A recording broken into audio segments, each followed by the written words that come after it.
கர்த்தருடைய பரிசுத்த நாமத்திற்கு மகிமை உண்டாவதாக. கர்த்தரும் இரட்சகருமாய் இருக்கிற இயேசு கிறிஸ்துவின் இனிய நாமத்தில் இந்த காலை வேளையிலேயும் வாழ்த்துதலை தெரிவித்துக் கொள்கிறேன். கர்த்தர் நல்லவர். இந்த காலை வேளையில் கூட நமது சிந்தனைக்கு ஆதாரமாக ஒரு வசனத்தை வாசிக்க விரும்புகிறேன். எஸ்ஐயா தீர்க்க தரிசன புஸ்தகம் 14வது அதிகாரம் அதனுடைய 3-4 ஆகிய வசனங்கள். கர்த்தர் உன் துக்கத்தையும் உன் தத்தளிப்பையும் நீ அடிமையாக்கப்பட்டிருந்த கடினமான அடிமைத்தனத்தையும் நீக்கி உன்னை இளைப்பாற பண்ணும் அக்காலத்திலே நீ பாபிலோன் ராஜாவின் மேல் சொல்லும் வாக்கியமாவது, ஒடுக்குனவன் ஒழிந்து போனானே, பொன்னகிரி ஒழிந்து போயிற்றே. நடுப்பாகத்தில் ஒடுக்குனவன் ஒழிந்து போனானே. ஆமென். கர்த்தருடைய நாமம் மகிமைப்படட்டும். இந்த நாள் காலை வேளையில் கூட கர்த்தருடைய ஆவியானவர் இந்த வார்த்தையை என் உள்ளத்திலே பிரகாசிப்பித்தபடினால இந்த வார்த்தையை உங்களோடு கூட பகிர்ந்து கொள்ள நான் ஆசைப்படுகிறேன். பரிசுத்த ஆவியானவர் தாமே ஒவ்வொரு இருதயத்தோடும் பேசுவாராக. இங்கே சொல்லப்பட்ட வார்த்தையானது இஸ்ரவேல் ஜனங்களை அடிமைப்படுத்தினதான பாபிலோன் ராஜாவின் வீழ்ச்சியை குறித்து சொல்லப்பட்டிருந்தாலும், இந்த காலை வேளையிலே ஆவிக்குரிய இஸ்ரவேலராகிய தெய்வ பிள்ளைகளாகிய நம் ஒவ்வொருவருடைய வாழ்க்கையிலேயும் சில துக்கங்கள், தத்தளிப்புகள், அடிமையாக்கப்பட்டிருக்கிறதான சில அடிமைத்தனங்கள் ஆகியவை காணப்படுகிறது. கர்த்தர் இந்த காலை வேளையில் அது எல்லாவற்றையும் நீக்கி இளைப்பாற பண்ணுவேன் என்று வாக்கு பண்ணுகிறார். யார் யார் நம்மை அடிமைப்படுத்தி துக்கப்படுத்தி தத்தளிக்க பண்ணினார்களோ அவர்கள் ஒழிந்து போவார்கள் என்று இந்த இடத்திலே வசனம் நமக்கு சொல்லுகிறது. ஆமென். ஹல்லேலூயா. பல விதத்திலே அடிமைத்தனங்கள் வருகிறது. பாவத்தினால் வருகிறது, அக்கிரமத்தினால் வருகிறது, வியாதியினால் வருகிறது, இன்னும் பல சூழ்நிலைகள் நிமித்தமாக பல அடிமைத்தனங்கள் வாழ்க்கையில் வருகிறது. அந்த அடிமைத்தனத்தின் முகாந்தரமாக துக்கம் வருகிறது, தத்தளிப்பு வருகிறது. ஆமென். ஹல்லேலூயா. இளைப்பாறுதலற்ற ஒரு சூழ்நிலை, இதெல்லாமே ஒரு அடிமைத்தனத்தின் முகாந்தரமாகத்தான் காணப்படுகிறது என்று நம்ம சொல்ல முடியும். துக்கம் நம்மளால் தாங்க முடியாத அளவுக்கு வாழ்க்கையிலே ஒரு சந்தோஷம் இல்லாத ஒரு நிலைமை, ஒரு சமாதானம் இல்லாத ஒரு நிலைமை, ஒரு துக்கமான ஒரு நிலைமை. தத்தளிப்பு என்று சொல்லும்போது அது ரொம்ப ஒரு வேதனையான ஒரு வார்த்தை. ஏன்னா ஒரு பதட்டமான ஒரு சூழ்நிலை என்று நம்ம சொல்லலாம். இன்னும் ஒரு நெருக்கடியான ஒரு காலகட்டம் நம்முடைய வாழ்க்கையிலே காணப்படுகிறதான ஒரு நேரங்கள். எந்த டிசிஷன் எடுக்க முடியாதபடிக்கு நம்ம அங்கலாய்த்து தடுமாறுகிறதான நேரங்கள், சூழ்நிலைகள். ஆமென். ஹல்லேலூயா. இன்னும் ஒரு விதத்தில் அலக்களிக்கப்படுதல், இப்படி பல மீனிங்கில் நம்ம இந்த தத்தளிப்பை எடுக்கலாம். இன்னொன்று அடிமையாக்கப்பட்டிருக்கிற கடினமான அடிமைத்தனம். ஹல்லேலூயா. அடிமை வேற, அடிமையாக்கப்படுதல் வேற.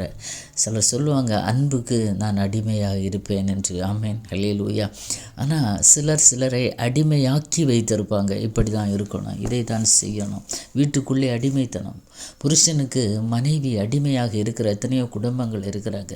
அதே மாதிரி மனைவிக்கு புருஷன் அடிமையாக இருக்கிற சூழ்நிலைகள் காணப்படுகிறது. பிள்ளைகளுக்கு அடிமையாக இருக்கிற பெற்றோர் இருக்கிறாங்க.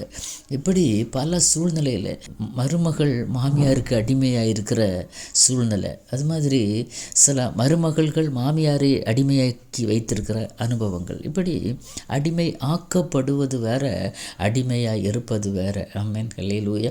அன்பு என்று ஒன்று இருக்கும்போது நம்ம சிலருக்கு சில காரியங்களை செய்கிறோம், நம்மளாகவே முன்வந்து செய்கிறோம்.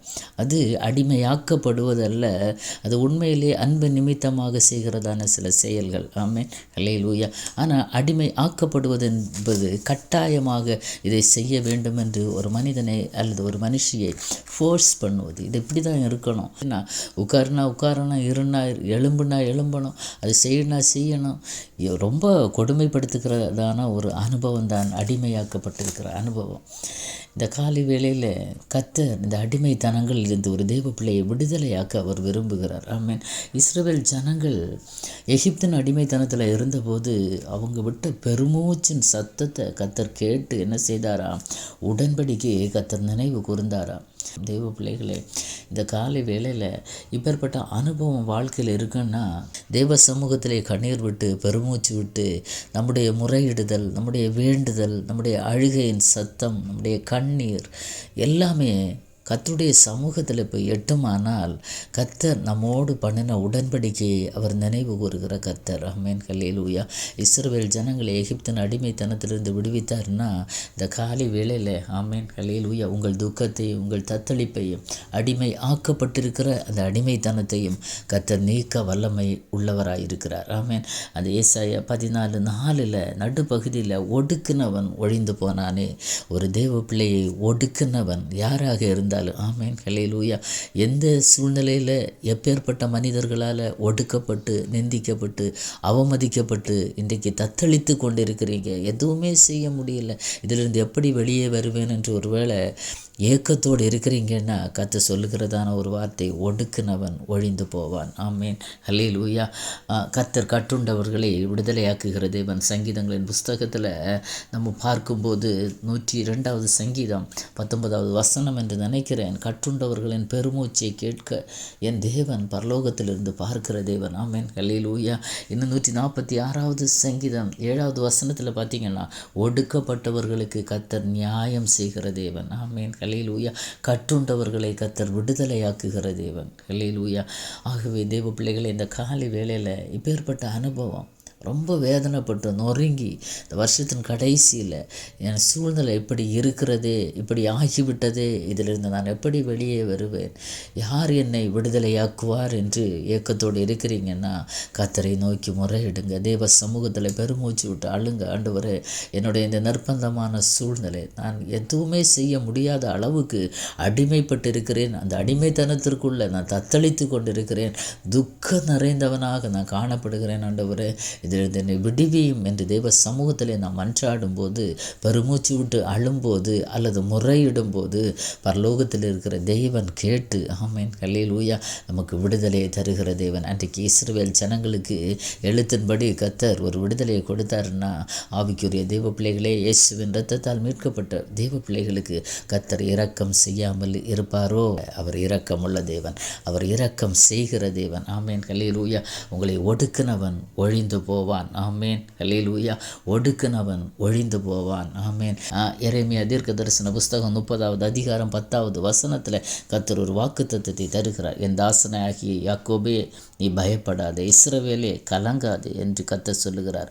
இதோ நான் உன்னை தூரத்திலும் உன் சந்ததியை தங்கள் சிறையிருப்பின் தேசத்திலும் இராதபடிக்கு ரட்சிப்பேன். யாக்கோபு திரும்பி வந்து அமர்ந்து சுகித்திருப்பான், அவனை தத்தளிக்க பண்ணுகிறவன் இல்லை. ஆமென், ஹல்லேலூயா. ஒரு தேவ பிள்ளைக்கு கர்த்தர் வாக்குத்தத்தமாய் தருகிறது. நீ பயப்படாதே, கலங்காதே. ஆமென், ஹல்லேலூயா. உன்னுடைய சிறையிருப்பை மாற்றுவேன் என்று கர்த்தர் சொல்லுகிறார். ஹல்லேலூயா. உன்னை ரட்சிப்பேன் என்று கர்த்தர் சொல்லுகிறார். அது மாத்திரமல்ல, யாக்கோபு திரும்பி வந்து அமர்ந்து சுகித்திருப்பான். ஆமென். இப்பேற்பட்ட இக்கட்டான சூழ்நிலையில் அடிமையாக்கப்பட்டிருக்கிறதான இந்த சூழ்நிலையிலிருந்து திரும்பி வந்து கர்த்தர் உங்களை சுகித்திருக்க பண்ணுவார். ஆமென். இனி உங்களை தத்தளிக்க பண்ணுகிறவன் இல்லை. ஆமென், ஹல்லேலூயா.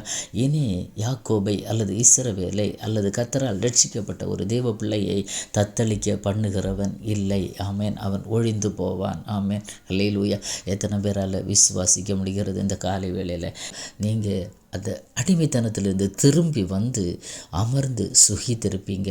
கர்த்தர் உங்கள் வாழ்க்கையில், உங்கள் குடும்பத்தில் எல்லா அடிமைத்தனத்தின் நுகத்தடிகளை கர்த்தர் முறித்து ஆமென் சுகமாய் குடியிருக்க பண்ணுவார். உங்களை ஒடுக்கினவன் ஒழிந்து போவான். விசுவாசிக்கிறீங்களா?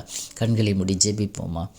கிருபை நிறைந்த நல்ல தகப்பனே, இந்த நல்ல காலை வேளைக்காக உமக்கு நன்றி செலுத்துகிறேன் அப்பா. இந்த வருஷத்தின் கடைசி பகுதியில் வந்திருக்கிறோம். அநேக தேவ பிள்ளைகள் அப்பா இன்றைக்கும் துக்கம் நிறைந்தவர்களாக ஆண்டவரே, ஒரு அடிமைத்தனத்தில், ஒரு அடிமைகள் ஆக்கப்பட்டு இருக்கிற ஒரு அனுபவத்தில் தத்தளித்து கொண்டிருக்கிறாங்கன்னா ஆண்டவரே, இந்த வார்த்தை அவர்களுடைய இருதயத்தில் கிரியை செய்யட்டும் அப்பா. ஒடுக்கினவன் ஒழிந்து போகட்டும்.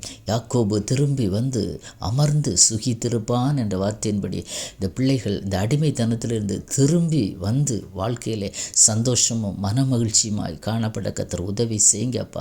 இவர்களை தத்தளிக்க பண்ணுவார் இனி இல்லாதபடிக்கு கர்த்தர் இந்த பிள்ளைகளை பாதுகாத்து கொள்வீராக. இந்த வார்த்தைகளை கேட்கிற பிள்ளைகளுடைய வாழ்க்கைகள், குடும்பங்கள் கட்டப்படட்டும். எல்லா துக்கங்கள் சந்தோஷமாய் மாறட்டும். ஒவ்வொரு குடும்பங்களையும் வாழ்த்தி ஆசீர்வதிக்கிறேன். கர்த்தர் அப்படி செய்ய போகிற கிருபைக்காய் நன்றி.